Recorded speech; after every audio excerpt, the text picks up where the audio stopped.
Okay lang ba talaga na mag-asawa si Kuya? Pero dito sila. Okay. Yung gusto mo si Ate Silinda. Pasado pala kay Ate Lovely, si Ate. Tanong mo kay mama mo kung payag siya. Na ano? Ha? Na ano daw? Lakasan mo daw. Ano? Kunin mo yung ano. Mag-aasawa agad? Sabihin mo kay Kuya dahan-dahan lang kamo kay baka masakta na naman kamo ang damdamin. Dahan-dahan lang huwag magmamadali kay baka masaktan ang damdamin uli. Sabihin mo? Ay, iingatan ang damdamin. Ang damdamin. Ay, may sinasabi siya.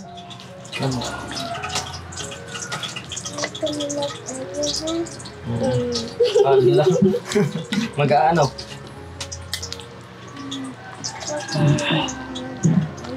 Mag-ano muna. Ayusin mo ang pagpili mo. Sabi mo kamo, mayusin mo kamo ang pagpili mo kuya, yung hindi na ikaw sasaktan ang iyong puso ha. Na hindi ka naiiyak ha. Kamo, ha? Sa akin, sabi ko nga sa inyo, okay lang crush. Okay lang na crush nyo si Kuya Kenneth. Parang inspirasyon. Ha? Ako hindi po nakikialaman. Allah. Bahala. Pero kung seryosohin nyo, wag muna. Ako magiging kalaban nyo. Tsaka si ate, no? Kasi bawal pa, di ba? Kasi kailangan mag-aral muna, di ba ate? Sabi nga ni nanay, sino po yun tayo? Doon sa suka. Hindi po pwedeng titibok ang puso mo. Kasi? Kay may asarol daw siya, ipupukpuk na sa ulo. Ano muna, tamang paghanga lang muna. Okay, mabilis lang to. Ano yung sasabihin mo? Sasabihin ko lang po na lumipat na po ako ng Okay, sige, paliwanag mo sa amin bakit di mo muna sinabi, di ka muna nagsabi kay Tatay Ram bago ka nagpalit ng kurso. Kaya po ako hindi nakapagsabi agad-agad sa inyo ay wala na po talagang oras. Yung ano nga po, na-late na nga po ako ng bahagya sa pag-enroll ko. Wala na po talagang oras para mapaano ko sa inyo. Kaya po ngayon ko na lang po sinabi sa inyo kasi ngayon lang po nagka-oras. Kaya lang naman po ako lumipat po ng bisap talaga. Hindi po talaga ako masaya dun sa akong course. Kaya nga po, natuto na po ako, parang nabigyan na po ako ng leksyon. Bago ka pumasok sa, bago ka pumasok sa isang, halimbawa na lang po bago ka mag-decide, isipin mo muna kung ano yung magiging epekto po sa iyo nung... Tapos ako naman po kasi, hindi pa ako nag-isip. Pero talaga po ba talagang mula simula ay agro po ang talagang kukunin po? Ayaw ko po ba ng eduk? Sinasabi ko po, buong puso ko po, ayaw ko po ng eduk talaga. Ba't yun yung una mong kinuha? Ay lang po kaya nga po, ang ko lang po sa iba, wag po papadala sa iba. So hindi mo... po yung puso, sundin niyo po yung puso niyo po kaysa ibang tao. Okay. So hindi mo pala choice yun. Hindi mo first choice. Nahatak lang po siya ng iba. Nahatak po. Okay. Pero si Ate Celine, linawin ko yan sa'yo, yun yung talagang gusto mo. Hindi rin. Nagkapalit po kami. Nagkapalit.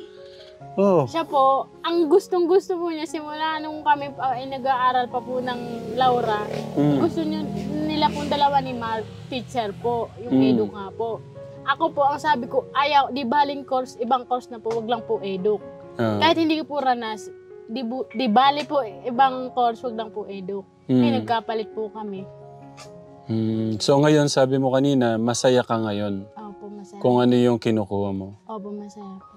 Sabagay, parang relasyon. Ba't ka papasok doon kung di ka naman masaya? Maghihiwalay din naman kayo. Ganun naman. Mga Ate Celine. Mm. Kaysa naman po ipagpilitan ko po yung ayaw ko. Tapos, hindi ko naman po kayang panindigan. Basta, dapat po pagpapasok ka sa isang trabaho, relasyon, or course man, dapat kaya mong panindigan yung pinasukan mo. At masaya ka sa ginagawa mo. Opo. Mahirap kasi yung napipilitan ka lang. Opo. Okay. Po ako. Mm. Okay na po ako nung siguro nung pumasok po ako ng bisap. Ayun, minahal ko na po. Mm. Naindigan ko na. Saka naisip ko rin na po na kailangan din po ng ganun. Mm. Tapos, pinaliwanag naman po nila, ma'am, pag ikaw nakapagtapos, pwede ka naman pong kumuha ng kahit ano daw po doon sa course na yun eh. Mm. Mas mahalaga po, makatapos ako, na lang.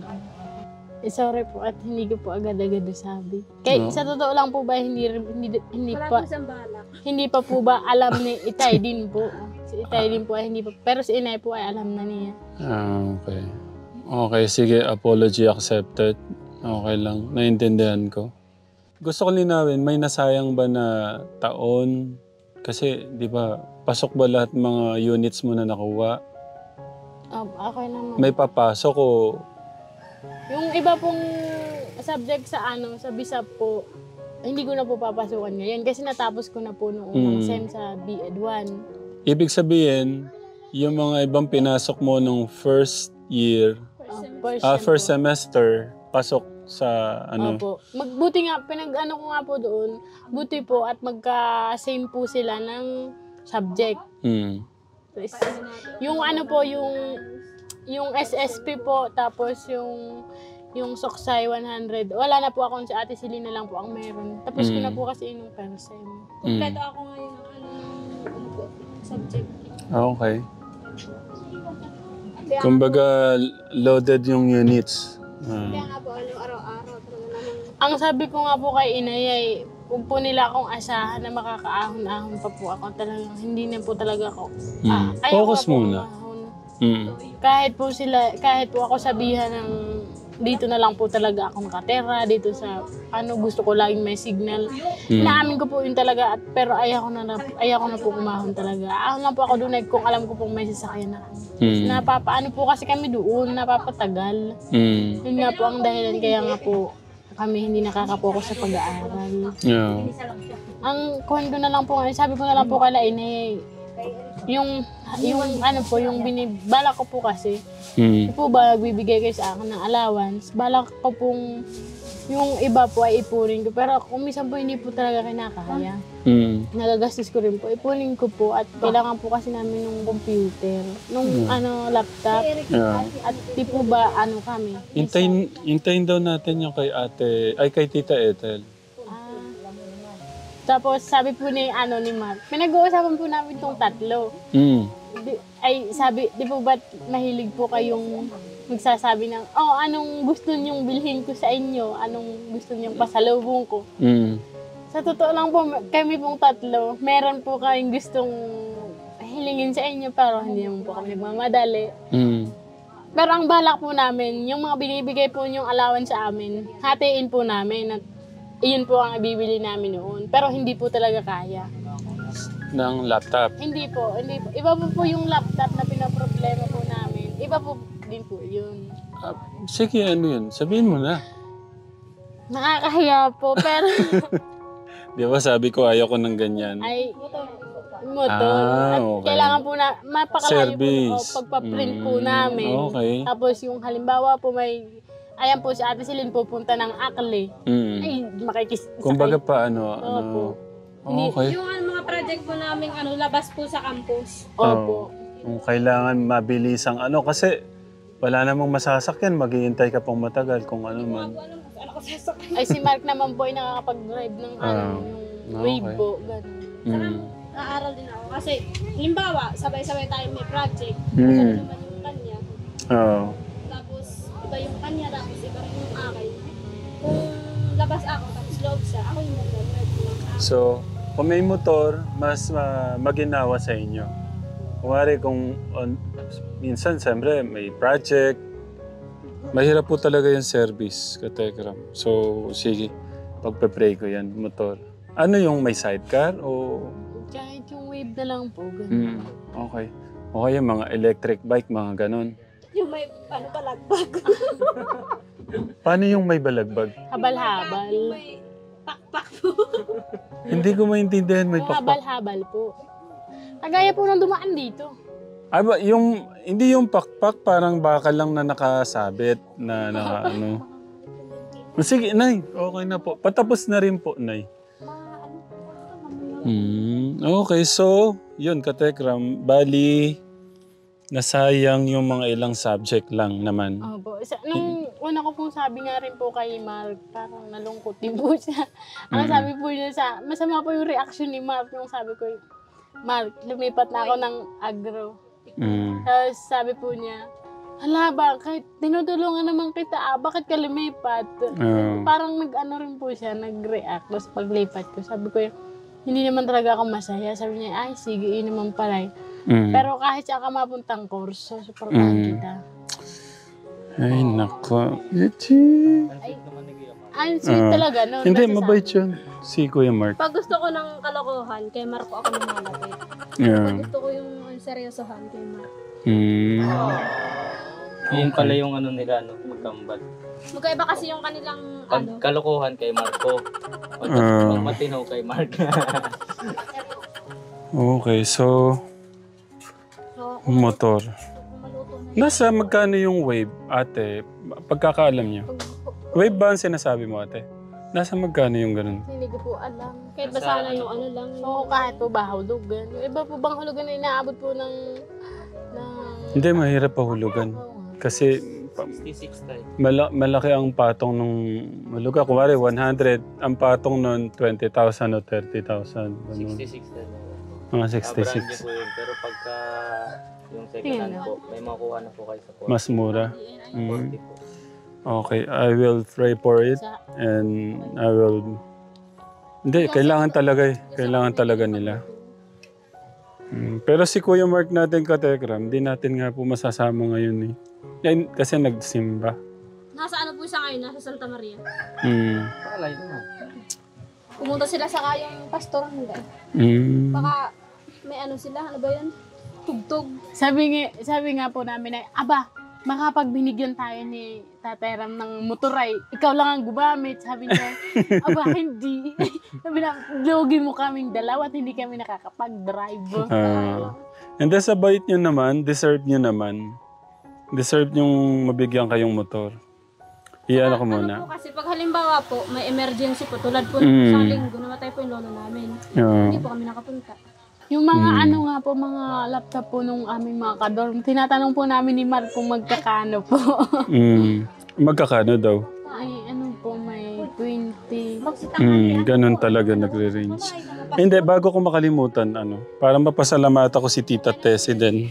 Hindi ko nabigyan si Ate Bea kahapon, at saka si Kuya Mark. Nabigay ko lang kay Ate Celine kasi. Kasi 2 months ko siyang di nabigyan. So, nabigyan ko naman siya 10,000. Ito yung allowance mo ngayon. Sa allowance. Tapos kay Tita Tessie, Tita from London. Kay Kuya Mark, paabot mo na lang. Kay Kuya Mark, yung allowance niya kay Tita Tessie at kay Tita from London. Yan, Tita. Maraming salamat po kay Tita Tessie at Tita from London. Maraming salamat po. Nagpaano na kasi sila noon, di ba? 6 months advance. Si Tita from London, parang 18,000 yata pinadala niya. So parang advance 6 months niya. Tapos si Tita Tessie din, parang nagpa-advance din siya ng, hindi ko alam, 14 o 16,000. Kaya maraming salamat po sa pagmamahal at suporta. Arigato. Kakain na po kami nito at matitikman natin yung malupit na luto ng ating Kuya Kenneth na Sige po, ayaw niyo po ako mag-thank you. Ay, oo nga pala. Sorry. Oh. Thank you po sa walang sawang suporta niyo. Lagi po niyo pong marinig sa akin. Thank you. Una po kay Lord, pangalawa po sa inyo. Okay, pagbutihan ha. Okay. Harigato. Arigato. At siyempre excited na si Ate Celine. Natikman yung luto ni, ni Kuya. Luto niya po yun eh. Hindi po. Tinapos ko lang. Okay, sige. Yagos! Ito talaga hindi na ako mahiya na kakain dito kasi ano na to eh, like parang pamilya ko na to. Kaya Like daughter. Kakain. Nanay Joven is Sige po, Ano? maupo na po.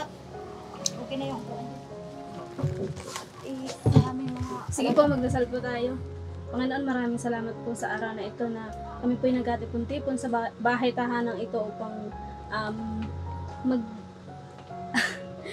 upang matikpan po namin ang recipe ni Kuya Kenneth. Sana po mabusog po kami at ikalakas at kalusog ng aming katawan. At ganun din po ang mga pamilya po namin na sa iba-ibang lugar. Sana po ingatan din po sila at bigyan po sila ng buhay at lakas kalusugan ng kanilang katawan. Kung saan po kami nagkulang at nagkasala sa isip ng po, salita at sa gawa kami inyong patawaran kung aming hiling sa matang sa pangalan ni Jesus. Amen. Grabe naman ang pagkain namin. Very special. Yung Ito po yung luto ni Kuya Kenneth. Si Ate Celine. Okay naman. Palakpakan naman natin sila. Ang galing ng magluto. Tapos, sa tulong ni Nanay Joven. So next time, pagka nasama natin ulit si Kuya Kenneth sa misyon, siya na yung magluluto ng pagkain namin. Marunong na yan. Yeah. Isalin mo to dyan, anak, pagka malakas sa bag. Lovely, anong nangyari sa'yo? Okay. Nay, doon ka na. Ano? Ayaw kong magdakot eh. Ay, gusto kong magdakot.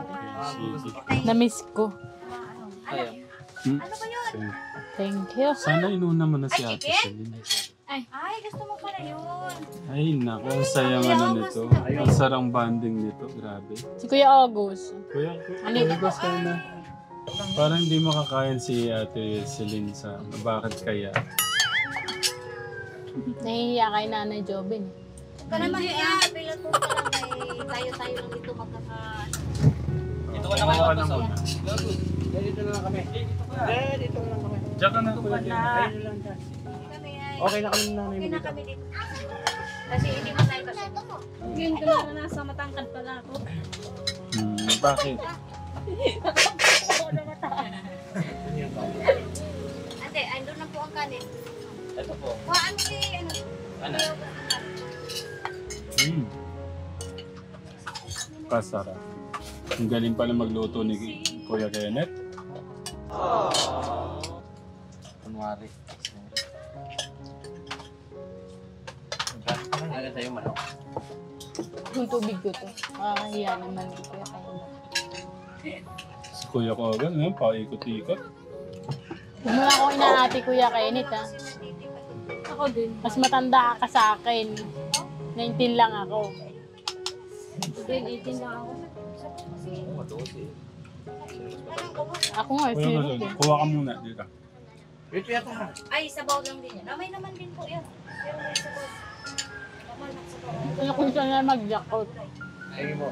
Ano po? Kuhaan mo daw siya ng gulay at kunting naman. Bigyan mo din si nanay sa ano. Ano ba rin? Yan, nilaga. Nilaga, ano pala yan? Masarap pala ng luto ni Ate Celine. Grabe. Masarap. Naglalasa yung bawang, sibuyas, luya. Ano po yan? Sakit na. Masakit eh. Sakit ng buhay.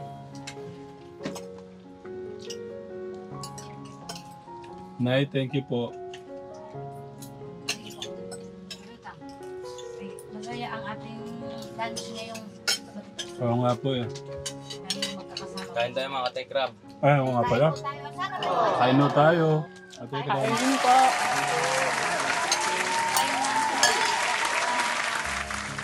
Sinigang. May init.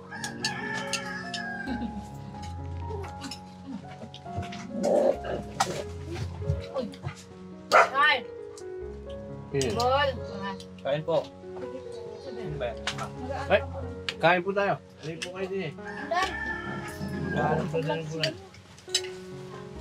Uy, alto natin tumbling na. Bilan mo nga, ma. Ha? Andali. Ay, ano ba? Teka, huwag ka na ako tumayo dyan.